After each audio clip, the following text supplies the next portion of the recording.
Alléluia. Que la paix du Seigneur soit avec vous. La semaine dernière, nous avons vu comment le Seigneur Jésus a porté nos péchés sur la croix dans son corps. Par expliquer pourquoi 2 Corinthiens 5, 21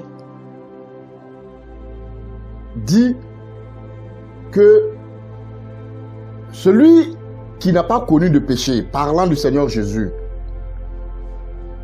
il l'a fait pécher. J'ai expliqué que il ne l'a pas fait pécheur, mais il a fait péché. Et nous avons expliqué pourquoi. Il faut se rappeler que nous continuons avec le titre de notre message qui est comprendre l'alliance ou connaître comment fonctionne l'alliance. Et nous avons aussi dit que Jésus n'a pas seulement porté nos péchés, mais il a aussi porté nos maladies.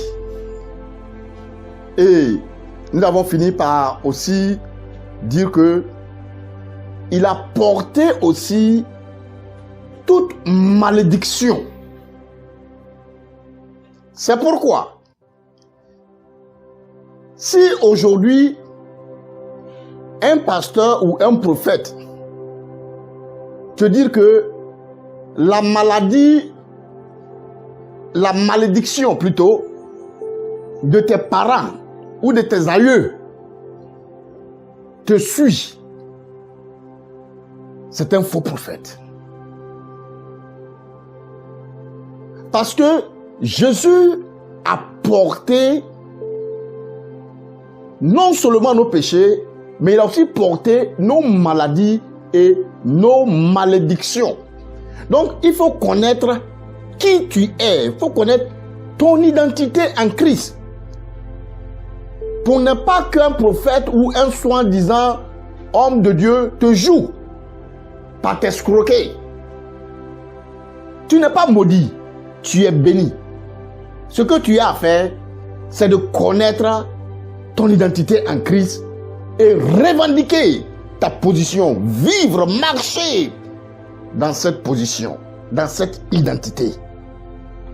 Aujourd'hui, nous voulons continuer où nous avions arrêté. Nous avons arrêté dans Matthieu chapitre 27 et nous voulons lire les versets 50 et 51. Et je lis.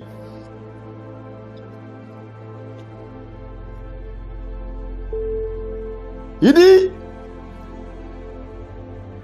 Jésus, ayant poussé de nouveau un grand cri, rendit l'esprit. Et voici, le voile du temple se déchira en deux. Il faut bien noter ça. Après que Jésus ait rendu l'esprit, il y a quelque chose qui s'est passé. La Bible dit que voici le voile du temple se déchira en deux. Le haut jusqu'en bas. La terre trembla, les rochers se fendirent. Si tu continues avec le verset 52, tu verras aussi que les sépulcres s'ouvrirent et plusieurs corps des saints qui étaient morts ressuscitèrent. Mais nous n'allons pas parler de cela. Nous allons plutôt parler du voile du temple qui se déchira en deux. Mais avant de expliquer ce que cela signifiait, il faut savoir que la mort du Seigneur Jésus à la croix ne l'a pas empêché de continuer son œuvre.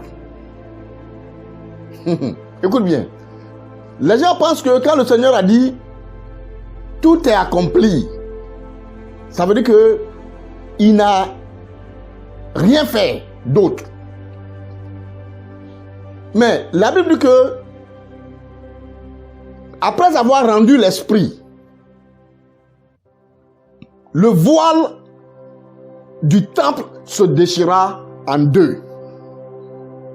Quelqu'un posera la question de savoir, mais qu'est-ce que cela a à voir avec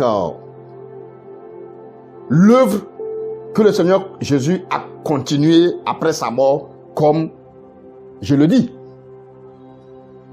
Écoute ceci. Nous voulons lire quelque chose pour que tu puisses mieux comprendre. Lisons Hébreux chapitre 6, le verset 19 et 20. Hébreux chapitre 6, verset 19 et 20. Et voici ce qui est écrit. Écoute ceci.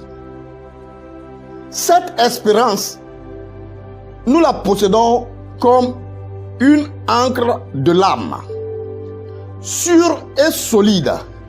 Cette espérance, la Bible dit, elle pénètre au-delà du voile. Je ne parle pas de l'espérance. Maintenant, écoute ceci. Elle pénètre au-delà du voile. Verset 20. Là où Jésus est entré pour nous comme précurseur, ayant été fait souverain sacrificateur pour toujours selon l'ordre de Melchisédek. Tu comprends cela? Il dit, Jésus est rentré au-delà du voile comme précurseur.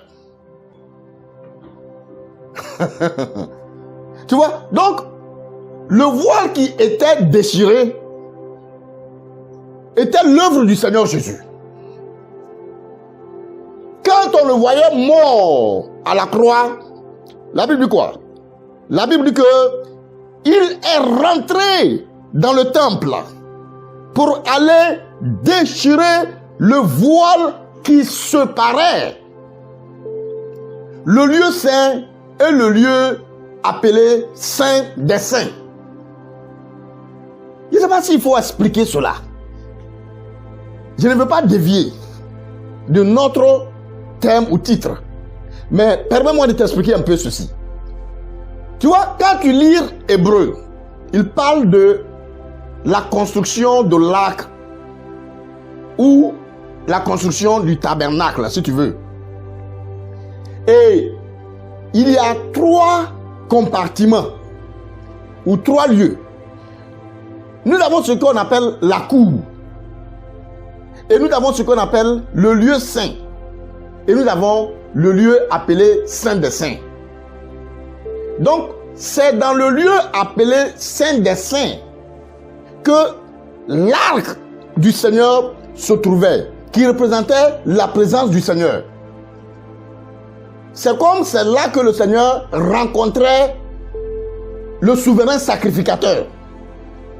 Quand il avait à intercéder en faveur des Israélites, il rentrait dans ce lieu très saint, ou le lieu appelé Saint des Saints,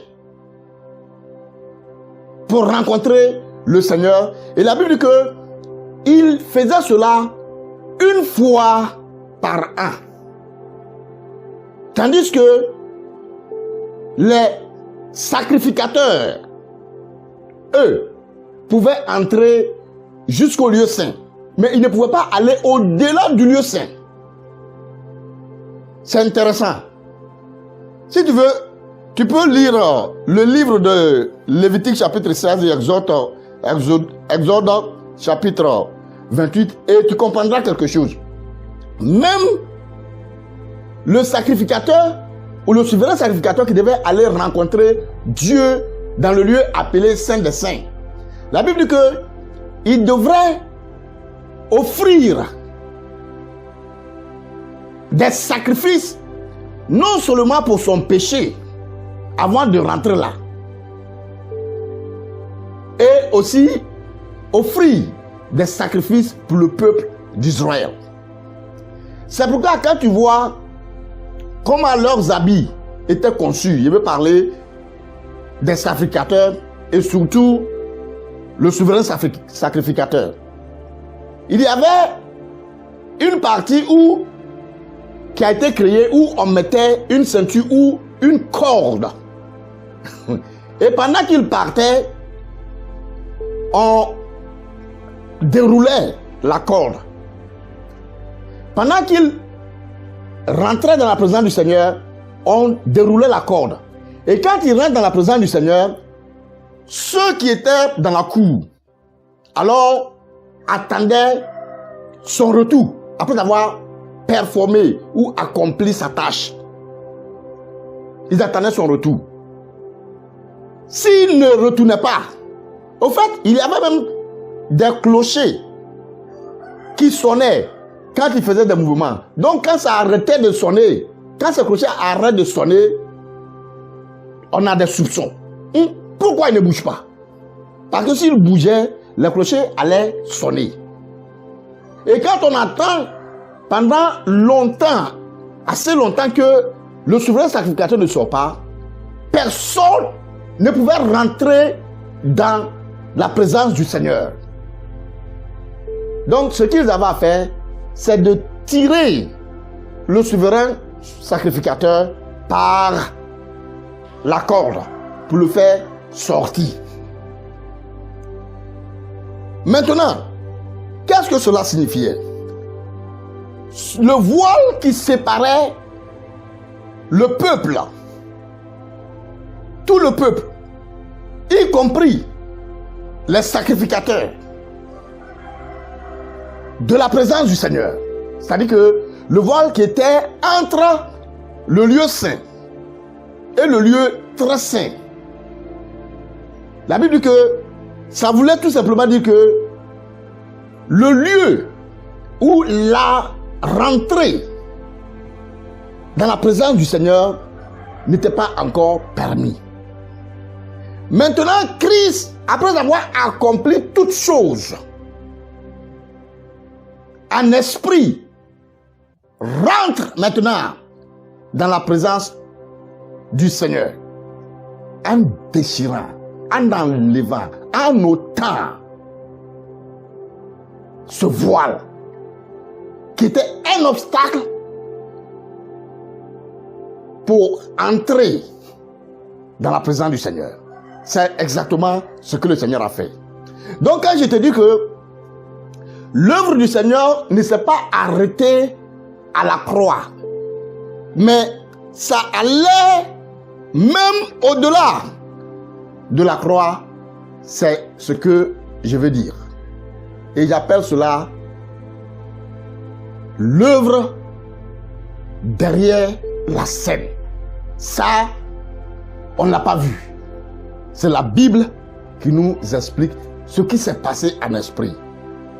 Au fait, même quand tu lis 1 Pierre 3, 18, 19, la Bible dit quoi? La Bible dit que même le Seigneur Jésus, quand bien qu'il était mis à mort selon le corps, il était vivant quant à l'esprit. Et il allait même au séjour des morts pour annoncer l'évangile, pour prêcher à ceux qui ne s'étaient pas donnés au Seigneur, qui s'étaient rebellés contre le Seigneur au temps de Noé. Tu peux lire ça. 1 Pierre 3, 18, 19. Mais je veux que nous lisions quelque chose encore dans Hébreux chapitre 9. Le verset 11 jusqu'au verset 14. Écoute ceci. Il dit, mais Christ est venu comme un souverain sacrificateur des biens à venir. Il a traversé le tabernacle plus grand et plus parfait qui n'était pas construit de main d'homme. C'est-à-dire qui n'est pas de cette création. Écoute ceci. Comme je disais là, donc le tabernacle était une figure ou l'ombre des réalités à venir, comme on l'a vu la fois dernière. Tu vois, donc, en allant dans le temple, dans le tabernacle, déchirer le voile qui séparait le lieu saint du lieu saint des saints. La Bible dit que ça voulait dire que il créait l'accès au Père. Donc, il a traversé le tabernacle plus grand et plus parfait, qui n'a pas été construit de main d'homme. Et le verset 12 dit ceci. Et il est entré une fois pour toutes dans le lieu très saint. Tu comprends ça?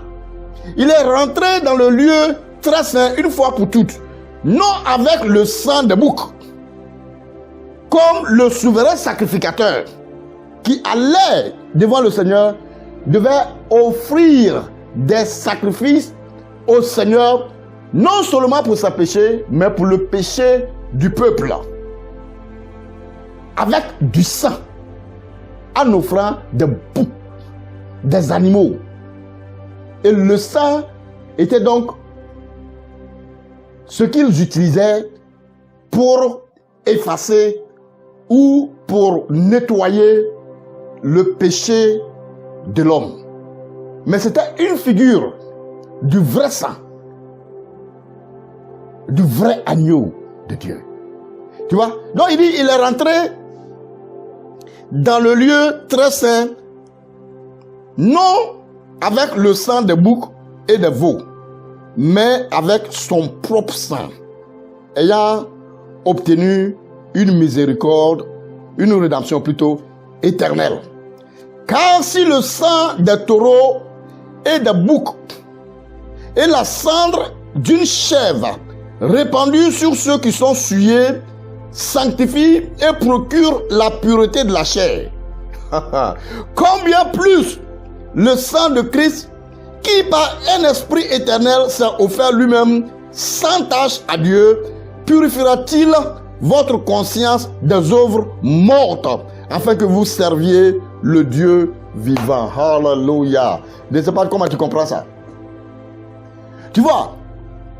Donc, le voile étant déchiré, quand Jésus a rendu l'âme,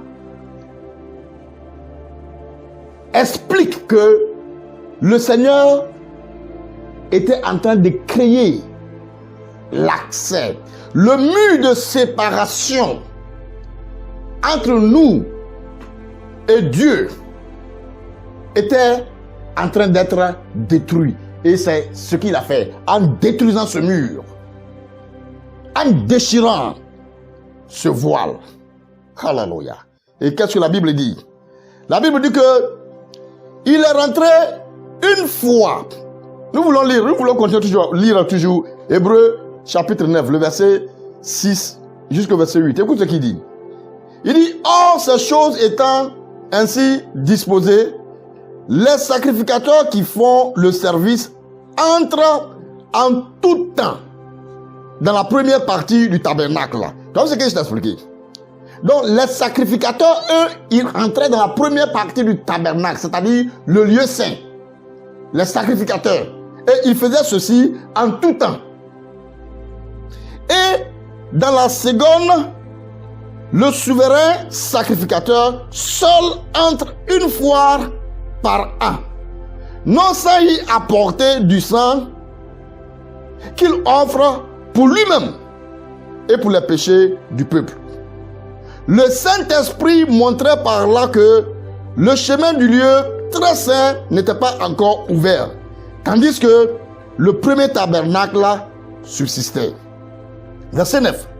C'est une figure pour le temps actuel, où l'on présente des offrandes et des sacrifices qui ne peuvent rendre parfait sous le rapport de la conscience, celui qui rend ce culte. Voilà. Donc, ce qui m'intéresse, c'est qu'il parle de figure, de représentation, de symbole, de l'ombre, comme nous l'avons vu.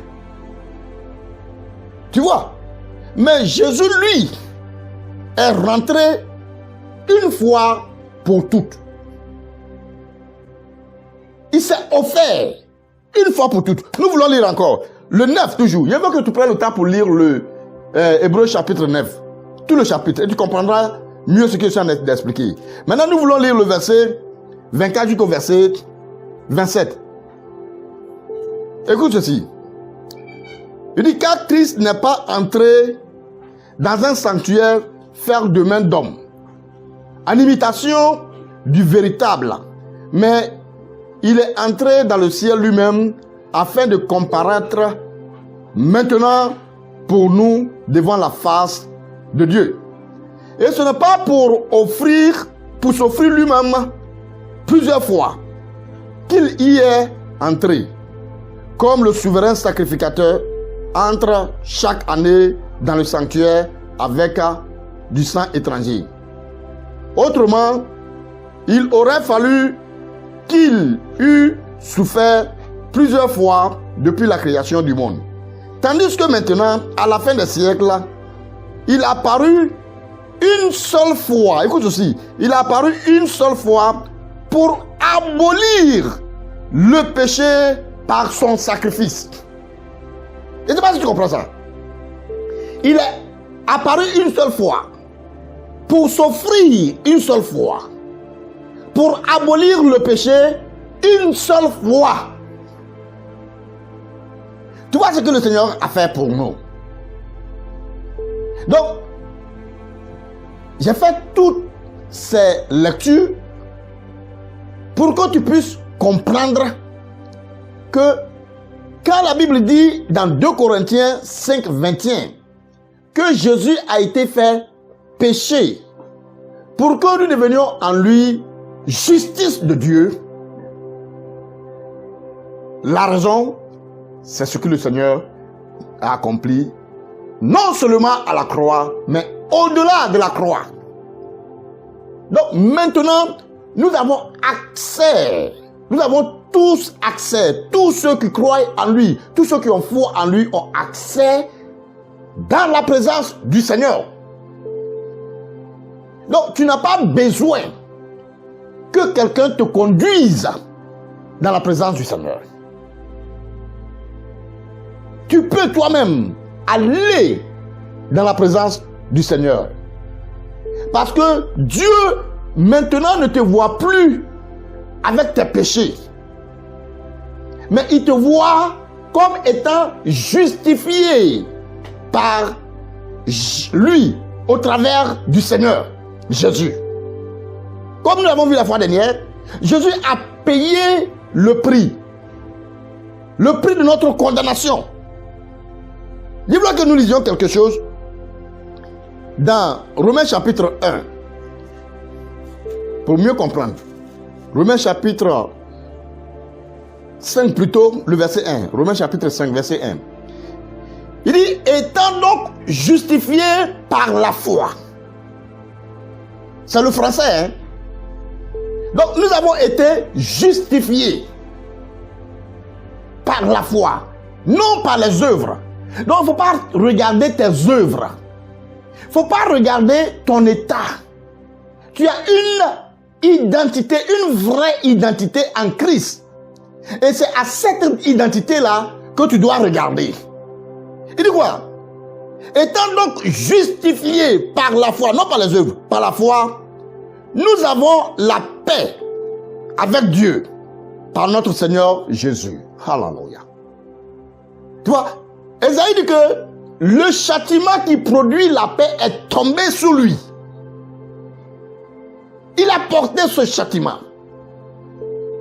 Donc, nous sommes en paix avec Dieu. Nous ne devons pas craindre le jugement.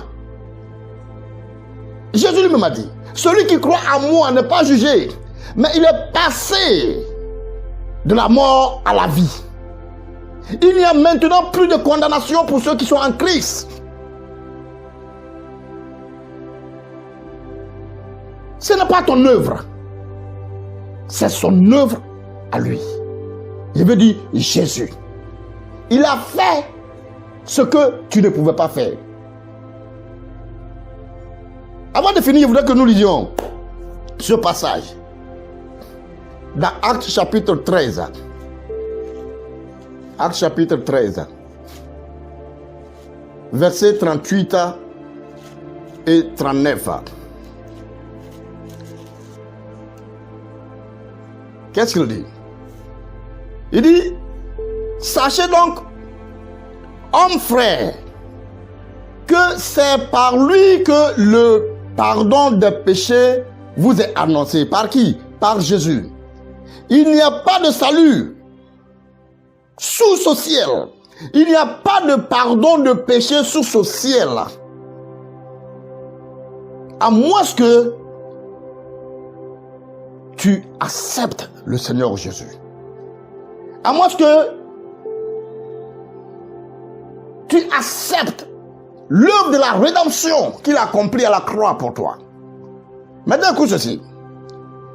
Il dit, sachez donc, hommes frères, que c'est par lui que le pardon des péchés vous est annoncé. Et que quiconque croit est justifié par lui de toutes les choses dont vous ne pouvez être justifié par la loi de Moïse. Alléluia. Pour être justifié, pour que Dieu te voie comme juste, ce ne sont pas tes œuvres. La semaine prochaine, nous allons continuer ceci. Parce qu'il y a des gens qui pensent qu'ils peuvent se justifier, or qu'ils peuvent être agréables aux yeux de Dieu par leurs œuvres. Mais il dit non. Il dit, quiconque croit est justifié par lui. Donc, pour être justifié, il te suffit de croire. Croire et croire seulement. Il dit, quiconque croit est justifié par lui de toutes les choses dont vous ne pouviez être justifié par la loi de Moïse. Donc ce n'est pas par la loi que nous sommes justifiés. Nul sera justifié par la loi. Pour dire, je ne mens pas, je ne vole pas, je ne commets pas d'adultère, je ne fais pas ceci, je ne fais pas cela. Donc, je serai justifié. Non. Nous allons continuer la semaine prochaine. Mais sache que nul ne peut être justifié autrement que en croyant à l'œuvre que le Seigneur Jésus a accomplie à la croix pour nous. Et que nous avons été justifiés en lui. Donc Dieu nous voit maintenant en tant que croyants comme étant justes à cause de l'œuvre du Seigneur. Et il a créé l'accès, il a ouvert l'accès auprès du Seigneur. Donc nous avons maintenant tous l'accès auprès du Seigneur. Il est important que tu saches cela. J'espère que le Seigneur nous donnera le temps pour que nous parlions, nous insistions sur cela. Parce que il y a des pasteurs qui continuent d'être des médiateurs entre Dieu et les croyants. Comme si Dieu ne peut pas écouter ses croyants de manière directe. Comme si ces croyants ne peuvent pas aller dans la présence du Seigneur eux-mêmes. Au lieu de les aider, de les enseigner, de leur faire connaître la vérité, de faire savoir qu'ils ont tous maintenant accès au Seigneur. Non. Ils vont maintenant créer une occasion. Comme si ce sont eux seuls qui ont accès au Seigneur. Et si tu as un problème, tu viens me consulter. Et ils vont te charger. T'escroquer. Quelle pitié. Quand on ne connaît pas son identité en Christ. Nous allons continuer la semaine prochaine. Dieu voulant. Que le Seigneur vous bénisse. Shalom.